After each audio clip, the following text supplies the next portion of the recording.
Bismillahirrahmanirrahim. Bismillahirrahmanirrahim. Assalamualaikum warahmatullahi wabarakatuh. Waalaikumsalam. Kita lanjutkan kajian kitab Bulughul Maram. Sekarang hadis ke-315, masih tentang babu sifatis sholat, bab cara sholat. 315.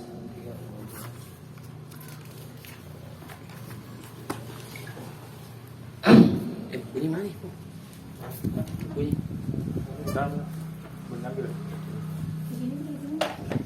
Ini lah. Aja. Mengaji masih main dapat.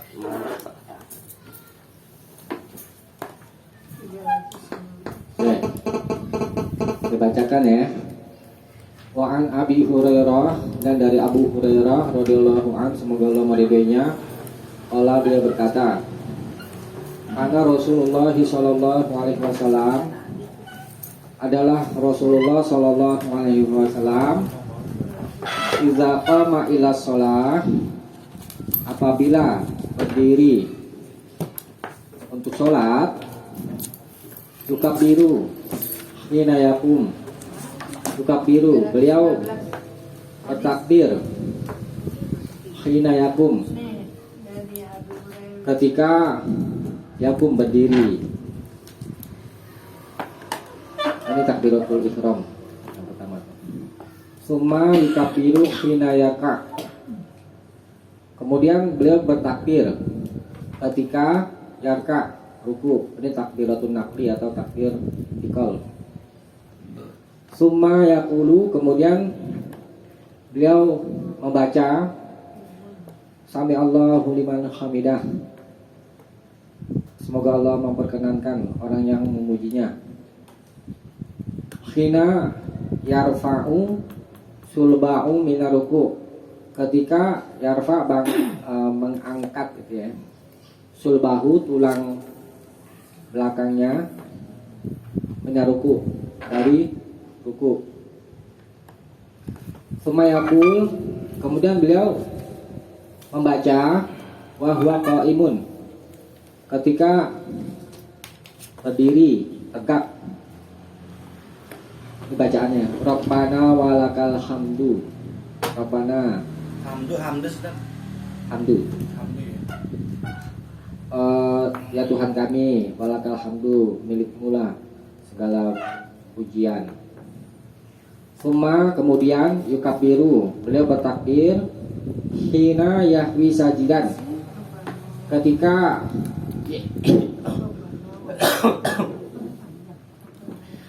Yahwi turun sajidan, sujud. Summa yukabiru, kemudian beliau bertakbir hina yarfa'u ra'sahu, ketika mengangkat kepalanya. Summa yukabiru hina yasjudu, kemudian beliau bertakbir ketika sujud. Summa yukabiru hina yarfa', kemudian beliau bertakbir ketika yarfa', mengangkat, maksudnya mengangkat kepala dari sujud yang kedua. Summa yaf'alu dzalika fis sholati kulliha, kemudian beliau mengerjakan itu maksud dzalika itu maksudnya takbir ya. Fis sholati kulliha, di dalam sholat kulliha semuanya. Wa yukabbiru hina yaqumu minas nataini ba'dal julus, kemudian beliau bertakbir ketika yakum berdiri minas natain, dari dua rakaat, ba'dal julus, setelah al julus, duduk, maksudnya tahiyat awal ya. Muttafaqun alaih, disepakati oleh Bukhari dan Muslim. Hadisnya sah. Maksud hadis ini menerangkan tempat-tempat takbir ya. Takbir pertama, bertakbir ketika berdiri mau sholat. Iza qoma ila sholati, apabila beliau berdiri untuk sholat. yukabbiru, beliau bertakbir. Nah ini takbir yang permulaan, namanya takbiratul ihram. Hina yakum, ketika berdiri. Ini wajib gak Ustaz? Nah, dinamakan takbiratul ihram karena memasuki amalan yang mulia. Ihram mulia, ya. Tuh. Hina yakum. Lafaz hina yakum menunjukkan bahwa tidak ada perbuatan apapun atau bacaan apapun sebelum takbir, ya. Nggak ada misalnya bacaan usholi dan yang lain-lain, nggak ada, ya. Yang ada bacaan itu pas takbir. Ini di riwayat lain itu baca apa namanya, ini kan masih mujmal. Yukabir itu kan mengagungkan, membesarkan Allah. Di riwayat lain itu apa namanya, diterangkan bacaannya itu adalah Allahu Akbar, ya. Nah, ketika memulai sholat ini, ya. Summa yukabbiru hina yarka. Kemudian beliau bertakbir ketika ruku, takbir, ya, dua, ya.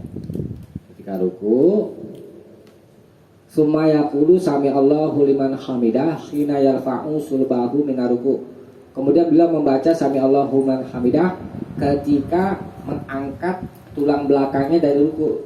Jadi mengucapkan sami Allahu liman hamidah itu kita misalnya ruku nih.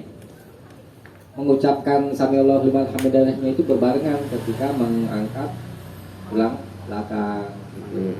Sami Allahu liman hamidah itu bacaannya, ya. Waktunya itu, ya. Summa yaqulu wa huwa qaimun. Kemudian beliau membaca itu wa huwa qaimun ketika berdiri tegak, maksudnya sudah berdiri tegak.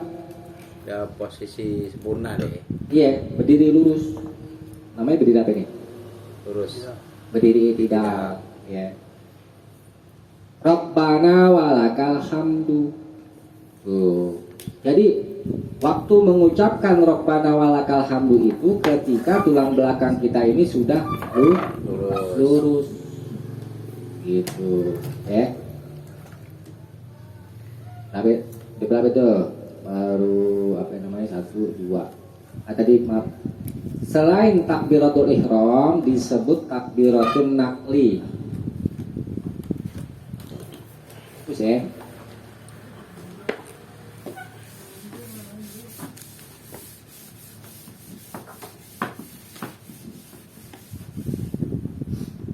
Pertama, takbir. Apa yang namanya? Takbiratul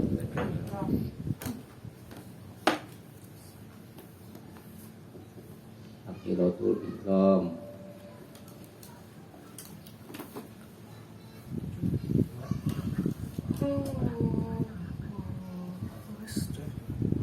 Nah, kedua, takbiratul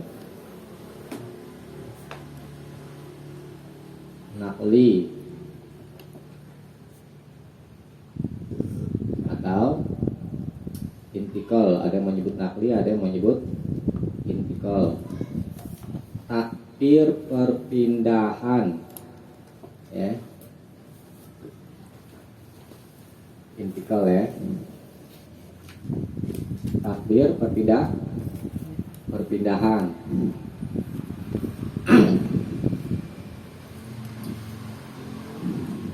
Perpindahan dari satu rukun ke rukun yang lain.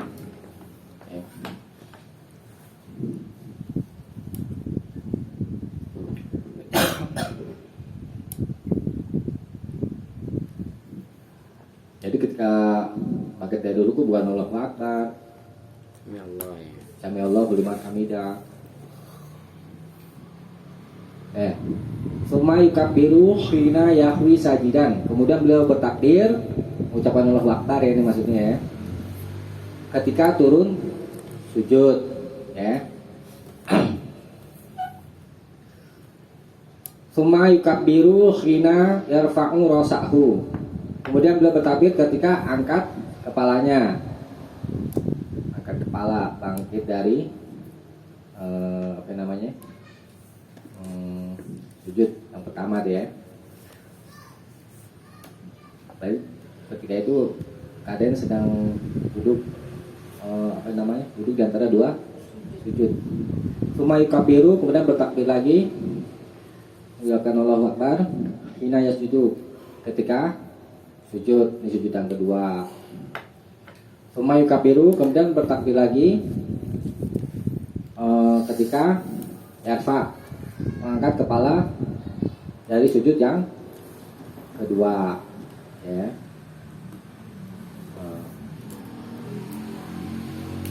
Summa yaf'alu dzalika fi sholati kuliha, kemudian dia lakukan yang demikian itu di dalam sholat semuanya. Ini kan di rakaat yang pertama kan, ini baru rakaat pertama kan ya. Deh semua rakaat gitu maksudnya. Ini tambahannya untuk rakaat kedua.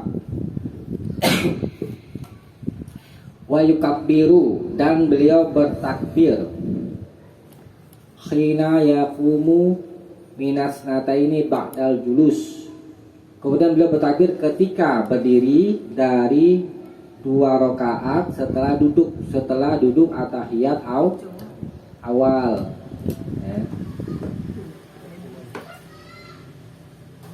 Nah takbir ya. Takbir ketika berdiri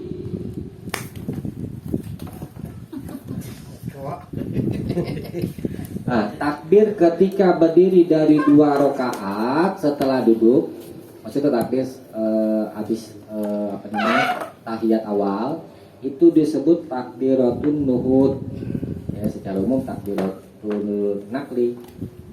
Tapi khusus untuk takbir bangkit dari tahiyat awal itu bangkit ketika berdiri dari 2 rakaat setelah duduk. Jadi bangkit dari tahiyat awal kan.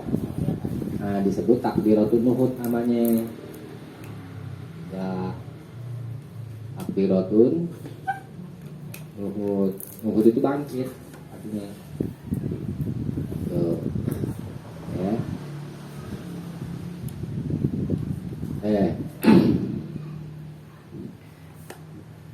Nah, ini takbir-takbir yang ada di dalam sholat. Tuh. Ada takbir ketika kita sholat Id. Ya. Takbir yang pertama disebut takbiratul ihram. Nah, takbir yang berikutnya, terus yang 7, terus kemudian 5, ya.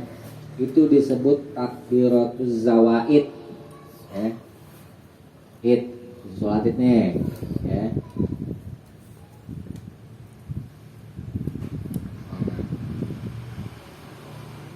Sholat Id, ya. Tambahan takbir ya.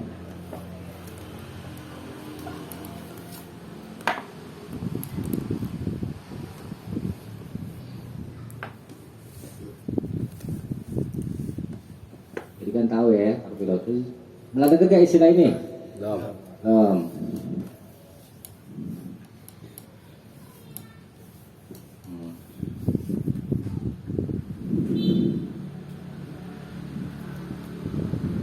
Pertama kan 7 ya.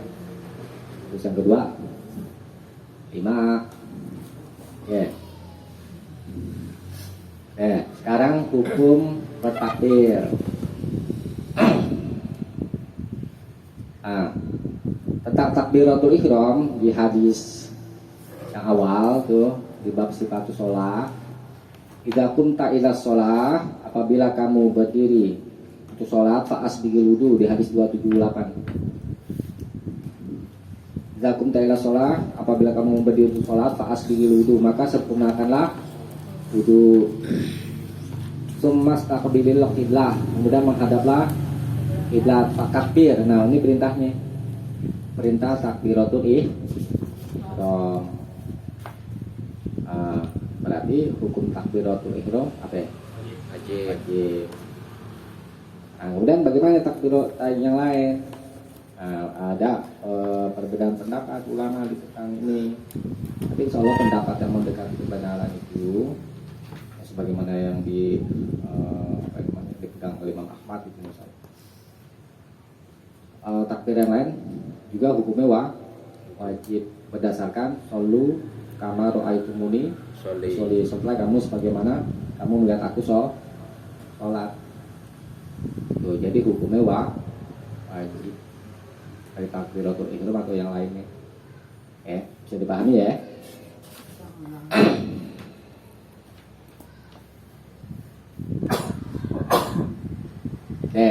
Sekarang coba perhatikan tentang mengucapkan sami Allahu liman hamidah dan Rabbana walakal hamdu.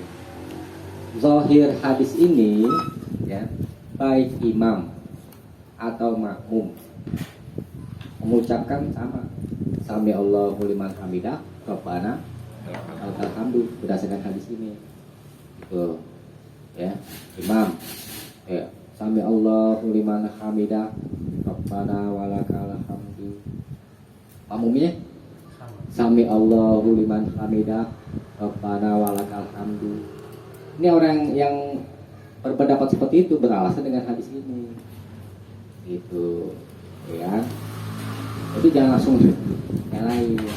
Mereka juga punya dalil ya. Kemudian alasan orang yang tidak membaca sami Allahu liman hamidah yang mana? Nah ini saya ditulis aja ya. Tulis. Ya tahu.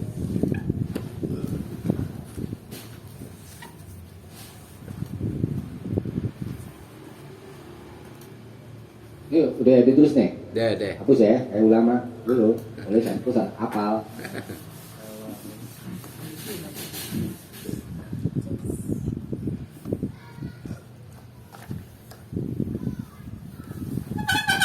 Qala sallallahu alaihi wasallam.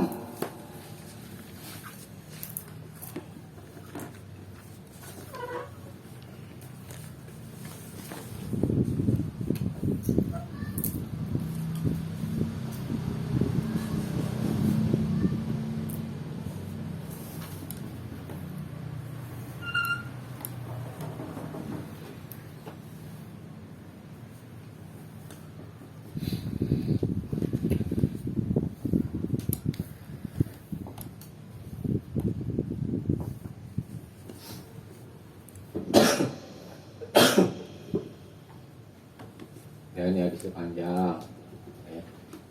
Innama ju'ilal imamu liyutamma bih. Hanyalah ju'ila dijadikan al imam itu liyutamma bih supaya diikuti dia ya.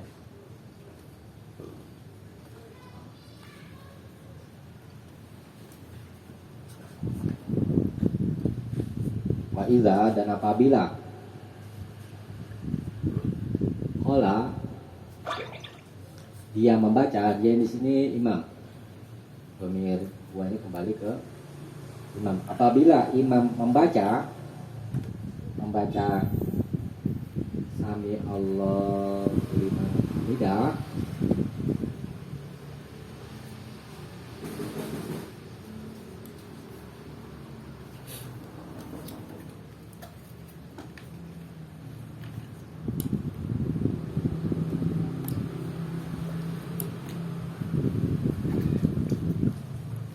Aqulu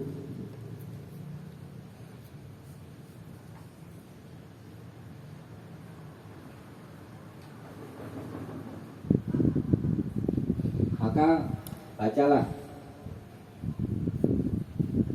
Allahumma Rabbana lakal hamdu.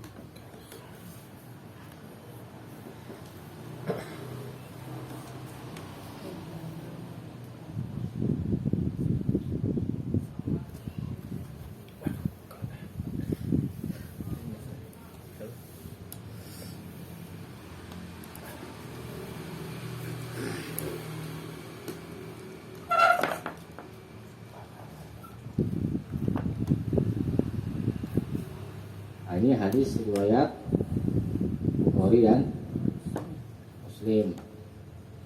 Oh, singkat ya. Dan Muslim. Bukhari dan Muslim ya. Lagi ya. Allah sallallahu alaihi wasallam. Rasulullah sallallahu alaihi wasallam bersabda, Kalau bersabda berarti hadis ini berupa perkataan atau perbuatan? Perkataan. Ya. Kata Nabi, innama ju'ilal imamu liyutama bih. Hanyalah imam itu dijadikan supaya untuk diikuti. Wa idza qala, dan apabila dia imam membaca sami Allahu liman hamidah. Ini bacaannya, habis baca ini imam ini diperintah sama Nabi, fakulu, maka bacalah. Fakulu ini jamak, meliputi imam dan juga meliputi makmum. Disuruh baca apa ya? Baca Allahumma Rabbana lakal hamdu. Jadi tidak diperintah baca sami Allahu liman hamidah. Hadis yang di sini yang di 315 ya. Hadis ini sifatnya umum, tetapi hadis ini sifatnya khusus. Maka kita berpegang kepada yang khusus gitu. Ya. Jadi makmum nggak perlu lagi baca sami Allahu liman hamidah. Cukup baca Allahumma Rabbana lakal hamdu. Berarti pakai Allahumma. Ya, pakai Allahumma boleh. Ada juga riwayat Rabbana lakal hamdu aja juga boleh. Terus Rabbana walakal hamdu juga boleh. Ya. Semuanya betul. Jadi pendapat yang kuat yang mana? Inilah. Bagi makmum. Inilah. Cukup baca Rabbana lakal hamdu. Allahumma Rabbana lakal hamdu.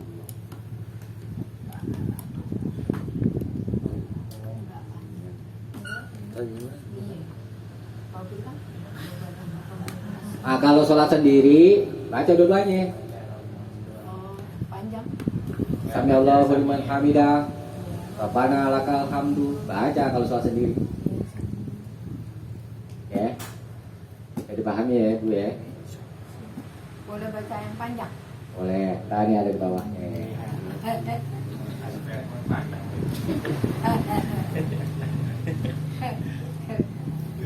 Oke, coba kalau udah paham dibaca ringkasannya. San. 3:15. Ada. Hadis maksud menangkan tempat-tempat bertakbir di dalam sholat. Apa yang hadis hukum saja ini? Iya. Sebagai ketentuan hukum hadis. Udah. Iya. Udah. 3:15. Buat. Ya. Tentang takbirnya hukumnya wajib ya. Ya, sekarang hadis 316. Wan Abi Sa'id Al-Khudri, dan dari Abu Sa'id Al-Khudri radhiyallahu an, semoga Allah meridhoinya, qala, dia berkata, karena Rasulullah sallallahu alaihi wasallam, adalah Rasulullah sallallahu alaihi wasallam, idza rafa'a ra'sahu, apabila mengangkat kepalanya minar ruku, dari ruku, berarti mau berdiri i'tidal. Ketika berdiri i'tidal, qala, dia membaca Allahumma Rabbana lakal hamdu. Ini sambungannya. Min as-samawati wal ard. Allahumma ya Allah Rabbana, wahai Tuhan kami, hanya bagimu alhamdu segala pujian. Min as-samawati wal ard, sepenuh langit dan bumi. Wa mil ama syi'ta min syai'in ba'du, dan sepenuh apa saja yang kau kehendaki dari sesuatu sesudah itu. Ahlas sana'i wal majdi, wahai pemilik pujian, astana wal majdi, dan keagungan. Ahaqqu maqalal abdu, itulah sepatut-patut yang diucapkan oleh hamba. Wa kulluna laka abdun, dan masing-masing kita laka milikmu, abdun, seorang hamba. Ini bacanya begini, dari ahlas sana'i wal majdi langsung ke Allahumma. bacanya. Tadi cuma keterangan. Langsung baca ke Allahumma la mani'a lima a'taita. Ya Allah, la mani'a, tidak ada yang mencegah, yang dapat mencegah lima a'taita, bagi apa saja yang engkau beri. Ini tauhid nih. Wala mu'tiya lima mana'ta, dan tidak ada yang dapat memberi bagi apa saja yang engkau cegah. Wala yanfa'u zal jatti minkal jattu, wala dan tidak akan yanfa' bermanfaat zal jatti, orang yang memiliki kekayaan, orang yang diberi kekayaan oleh Allah, minka darimu, maksudnya ini dari azabmu, al-jatu, kekayaan itu. Wah, seperti ini surat Al-Ahqaf. Auzubillahi minasyaitonirrajim. Ma aghna anhu malahu wa ma kasab.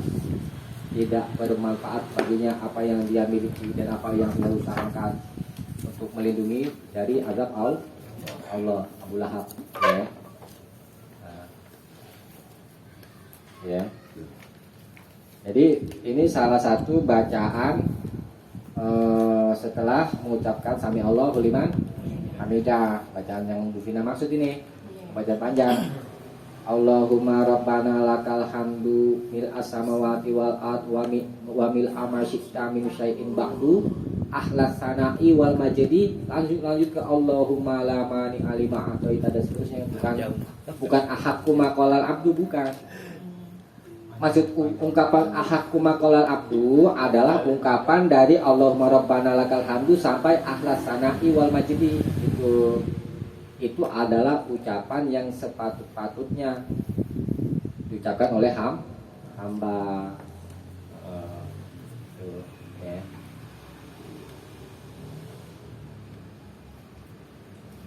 Dan masing-masing kita adalah hamba milikmu. Nah, tapi kalau mau baca sampai panjang kayak gini boleh. Yang pendek juga boleh. Rabbana lakal hamdu, kan ada yang ini Rabbana lakal hamdu. Ada juga yang pakai wawu, Rabbana walakal hamdu. Ini boleh juga nih, adik susah semuanya, boleh pilih. Pakai Allahumma enggak boleh. Bicara ya. Bu Pina pakai yang mana? Bu Pina pakai yang mana? Kalau hamdu. Rabbana lakal hamdu, ya udah. Oke. Apa? Kayaknya jarang pakai ngomong cuma. Ya, enggak apa-apa. Biasa itu. Ya. Langsung aja Rabbana lakal hamdu. Saya juga termasuk Rabbana lakal hamdu aja gitu. Pakai Allahumma juga boleh. Gitu, ya. Ini Pak Ustaz yang Rabbana lakal hamdu saya suka pakai baca milus. Iya, boleh. Boleh.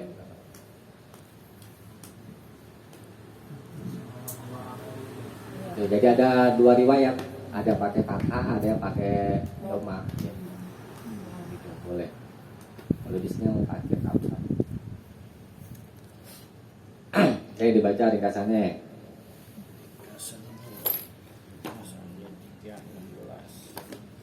Hadisah, maksud pada waktu iktidal boleh membaca Allahumma rabbana lakal hamdu mil as kum wajib muqayyad.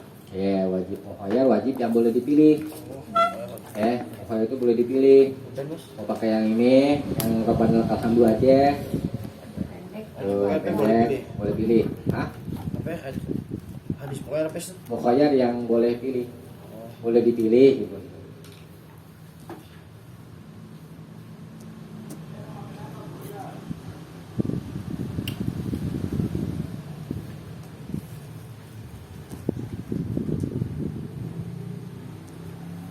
Ya. Kalau muqayyad Iya, sama aja. oh sama aja. Jadi membaca sami Allahu liman hamidah hukumnya wajib. Kemudian Rabbana lakal hamdu dan yang lainnya itu juga hukumnya wajib gitu. Kalau nggak dikerjain dosa nggak? Harus Dosa. Salah sholat.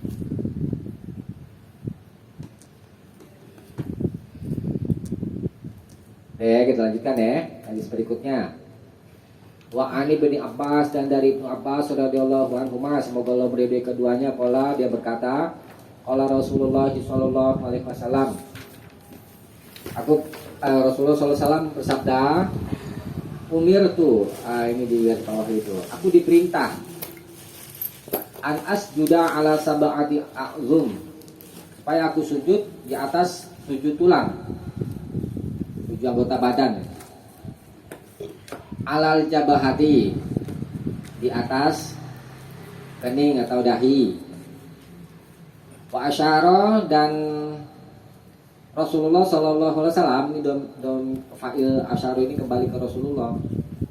Dan Rasulullah sallallahu alaihi wasallam mengisyaratkan biyadihi, dengan tangannya, ila anfihi, ke hidungnya. Maksudnya gini, sambil ucap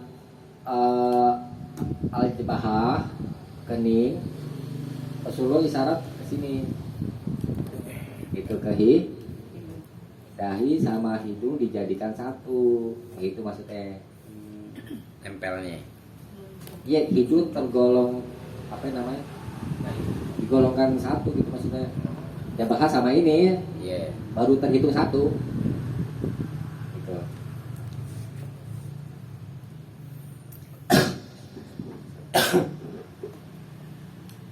Dan wal yadain, dan kedua tangan. Berapa ini? Jadinya dua. 3. Kan kita bicara tulangnya. Zoom. Kan 2 terus. Tangan. Maksudnya ini tangan juga. Waruk batain. Dan kedua lutut. 5. Ya. Wa atrofil, pada main, dan ujung-ujung kedua kaki. Berapa? 7 tuh gitu. Jadi yang dahi nih dan hidung dihitung satu ya.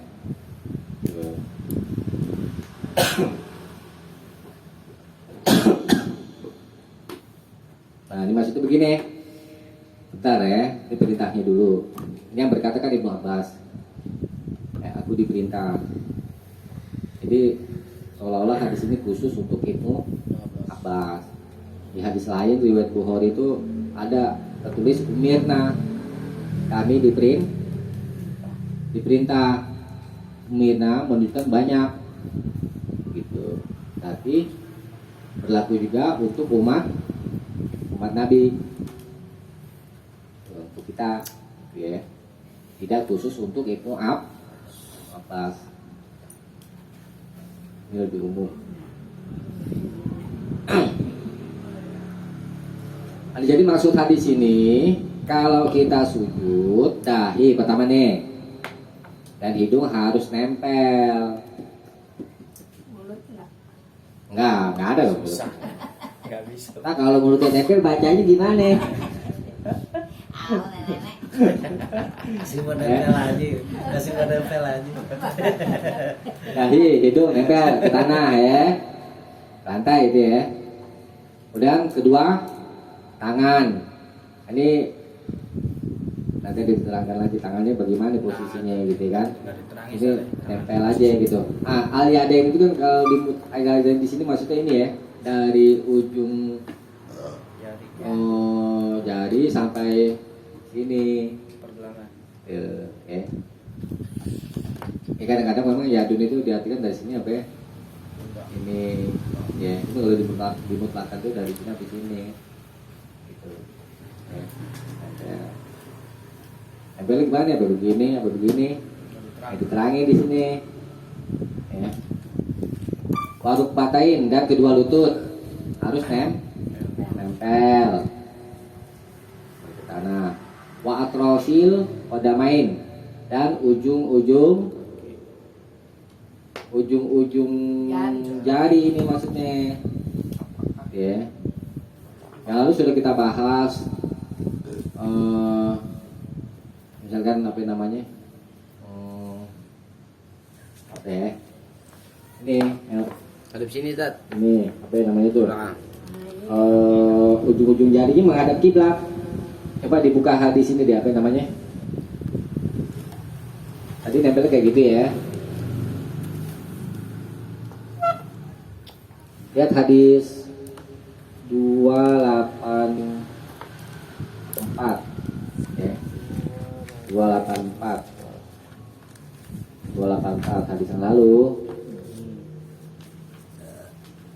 Nah ini ya. Ro'a itu Wan Abi Humaid As-Sa'idi, dan dari Abu Humaid As-Sa'idi radhiyallahu taala anhu, semoga Allah taala meridhoinya, qala dia berkata, Ro'a itu Rasulullah sallallahu alaihi wasallam, aku pernah melihat Rasulullah sallallahu alaihi wasallam iza kabaro, apabila bertakbir, ja'ala yadaihi, beliau jadikan kedua tangannya hazwa mankibaih, berhadapan dengan kedua bahunya. Wa iza raka'a, dan apabila beliau ruku, amkana yadaihi min rukbataihi, beliau menekankan kedua tangannya dari dengan maksudnya min itu di rukbataihi, dua lututnya. Summa hasara dhahrahu, kemudian beliau meratakan punggungnya, tulang belakangnya itu ya. Wa idza rafa'a ra'sahu, dan apabila beliau mengangkat kepalanya, istawa, beliau berdiri tegak, hatta ya'uda kullu faqarin makanahu, sampai setiap tulang belakang itu kembali ke tempatnya. Wa idza sajada, dan apabila beliau sujud, wa do'a yadaihi, ini yang tadi tentang al yadain ya. Cara meletakkannya bagaimana? Tempel ini. Ini. Beliau meletakkan kedua tangannya ghayra muftarishin, tidak terbentang. Tidak terbentang, wala qabibihima, dan tidak pula menggenggamnya. Terbentang tuh ini kayak ini kan sujudnya kayak gini tuh, nempel. Ini apa namanya, sikutnya gitu. Nah, kemudian wala qabibihima, tidak menggenggam, kayak begini ya, kayak begini belakangnya. Ya, terus bagaimana?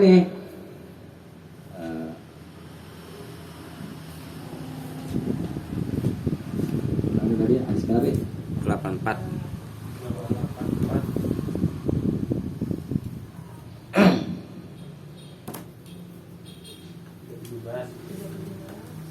Nomor 317.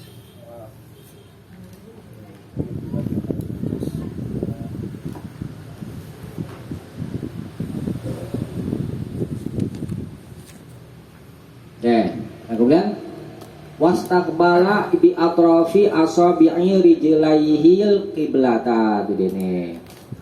Dan beliau istiqbala, menghadapkan bi atrafi, ujung-ujung asabi, jari-jari, rijlaihi, kedua kakinya, menghadap ke al-qiblah, ke kiblat.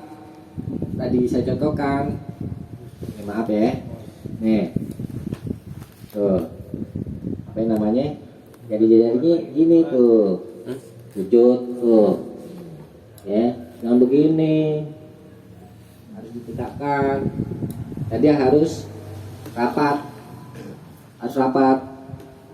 yang lalu sudah pernah kita bahas tuh berdasarkan hadis Aisyah pada malam hari kehilangan Rasulullah. Ternyata Rasulullah sedang sholat, jari-jari terus dipegang kedua kakinya dengan satu tangannya. Berarti menunjukkan apa ya? Dua rapat. Kakinya rapat. Kalau renggang kan nggak mungkin dengan satu tangan begini.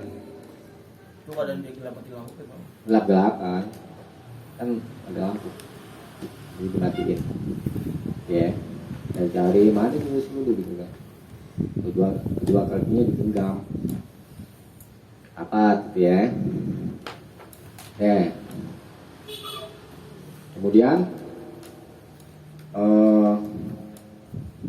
nih kita lanjutkan dulu hadis ini apa namanya, yang kita mau bahas tentang masalah tangan.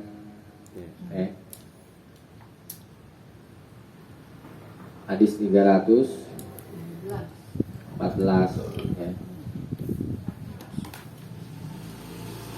Tapi itu dulu.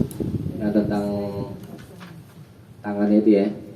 Ini ada dari jalan Wa'il bin Hujr. Annahu ro'an Nabiyya sallallahu alaihi wasallam, bahwa Wa'il bin Hujr pernah melihat Nabi sallallahu alaihi wasallam falamma sajada, tatkala beliau sujud, sajadah baina kaffaihi, beliau sujud di antara kedua telapak tangannya. Ini belum jelas maksudnya sujud di antara kedua telapak tangannya bagaimana maksudnya. Dari Wa'il bin Hujr juga tadi riwayat Muslim, anna Nabiyya sallallahu alaihi wasallam, bahwa Nabi sallallahu alaihi wasallam falamma sajada, tatkala beliau sujud, wa doa jabahatahu, beliau meletakkan dahinya baina kafaihi, sama baina kafaihi. Insya Allah maksudnya begini, letak tangan kita itu sejajar dengan ini kepala. Apa? Kepala kan dahi ini, baina, di antara. Kan di antara itu di tengah, dahinya ada di tengah-tengah kedua telapak tangan, berarti telapak tangan kita ini sejajar dengan kepala dahi ini kan dahi gitu ya. Bukannya kan ada orang sujud kepalanya di sini, tangannya di sini nih, ini salah. Mesti sejajar tuh, tangannya sejajar dengan kepala deh, gampang. Bukan di sini. Ada orang sholat itu tangannya di perut ketika sujud, kan salah. Kemudian wajah fa'an ibtoihi, dan beliau merenggangkan kedua ketiaknya. Nah maksudnya gini, angkat ininya apa namanya? Enggak, bukan ininya apa? Sikunya sampai kelihatan, itu maksudnya ketiak itu kan. Ini dulu deh, dibaca dulu deh ringkasannya deh, nanti kita lanjutin ke 3:14. 3:18, maaf, malam nih bos. Hadisnya maksud memerintah sujud di atas 7 anggota, hukum wajib.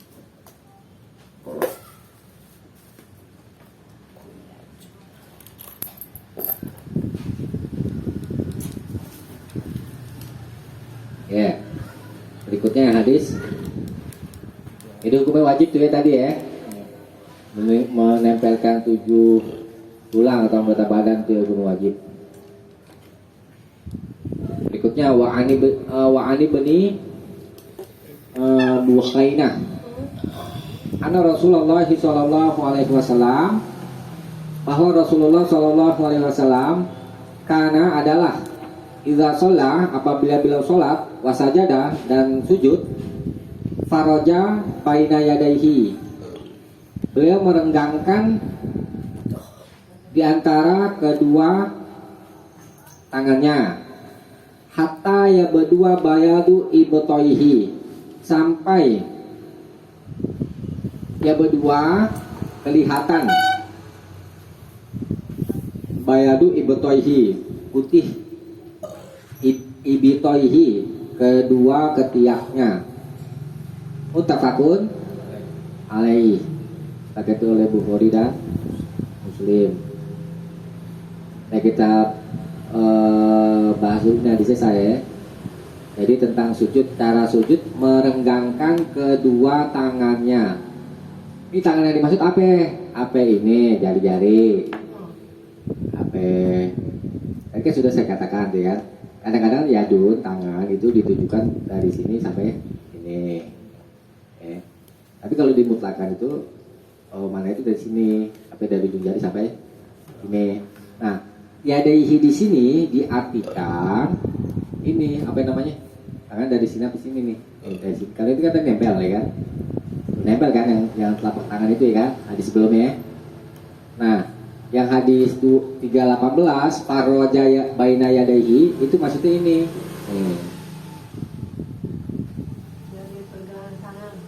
Iya, dari sini sampai sini. Renggang. Tuh. Renggang sampai sampai putih kedua ketiak Nabi terlihat. Bukan rapat begini. Tuh.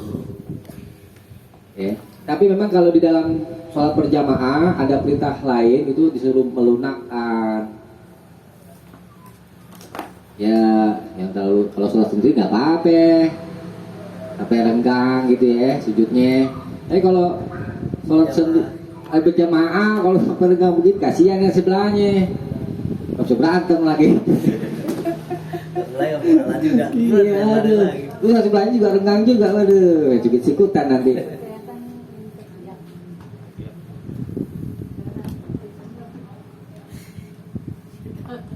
Nah, ini hadis bawahnya ini semakna juga ini ya. Nah, baca ringkasannya dulu deh. Tuh.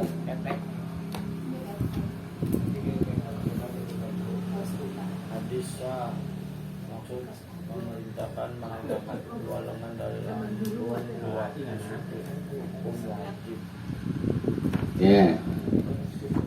Berikutnya wa anil Bara ibni Azib, dari Al Bara bin Azib radhiyallahu anhu, semoga Allah meridhai, qala dia berkata, qala Rasulullah sallallahu alaihi wasallam, Rasulullah sallallahu alaihi wasallam bersabda, idza sajadta, apabila engkau sujud, pada kaffaihi, maka letakkanlah kedua telapak tanganmu. Tuh, ya. Jadi al yadain yang di atas tadi itu hadis 317 yang dimaksudkan adalah kafai, dua telapak tangan. Warfa mirfaqaika, dan angkatlah mirfaqaika, kedua sikumu. Ini dimaksud dengan faroja baina yadehi, itu suruh diangkat kedua siku. Ya, rawahu Muslim. Nah, tuh kalian deh baca yang apa namanya 320 ya. Wa an Wa'il ibni Hujr, dan dari Wa'il bin Hujr radhiyallahu an, semoga Allah meridhoinya, anna Nabi sallallahu alaihi wasallam, bahwa Nabi sallallahu alaihi wasallam kana idza raka'a, apabila beliau ruku, faraja baina asabihi, maka beliau merenggangkan antara jari-jarinya. Wa idza sajada, dan apabila beliau sujud, dhamma asabihi, beliau merapatkan asabi'ahu, jari-jarinya, rawahul Hakim. Nah, ini tentang cara tangan kita meletakkan ketika ruku dan sujud. Kalau ruku tangannya harus renggang. Tuh. Jangan rapat gini, harus renggang. Ya. Kalau sujud, ya, tangannya harus rapat. Jarinya maksudnya ya, jarinya harus rapat, nggak boleh renggang. Ya.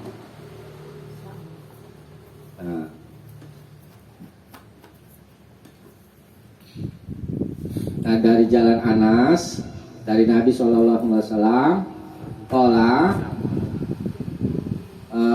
Nabi bersabda, "Iqtadilu fis sujud." Iktidalah, ini maksud didatin luruslah. Iktidal dan tidak ya? Lurus. Berdiri tidal, berdiri lurus. Ini ada perintah Nabi, iqtadilu fis sujud. Luruslah di dalam sujud. Bagaimana itu kalau bisa lurus kayak penggaris misalnya? Iya. Wala yabsutu zira'aihi, dan janganlah ia membentangkan zira'aihi. Zira' itu ziro dari ujung jari sampai siku, kalbi seperti anjing itu dilarang. Kita melakukan gerakan sholat itu seperti hewan. Di antara ini apa namanya? Ketika sujud tangannya itu nggak boleh dibentangkan. Ini hastai deh, hastanya nggak boleh dibentangkan seperti anjing. Membentangkannya bagaimana? Begini nih, tempel tuh sikunya. Yang diperintah sama Nabi suruh angkat. Ya hikmahnya kalau sholat begini kayak orang malas tuh, nggak semangat sholatnya. Iya.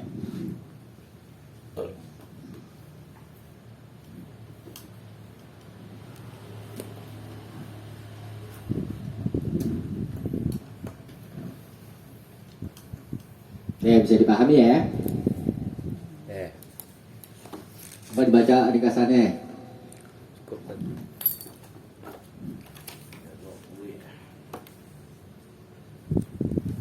Hadisa maksud di waktu ruku jari direnggangkan dan di waktu sujud dirapatkan. Hukum sebagai ketentuan.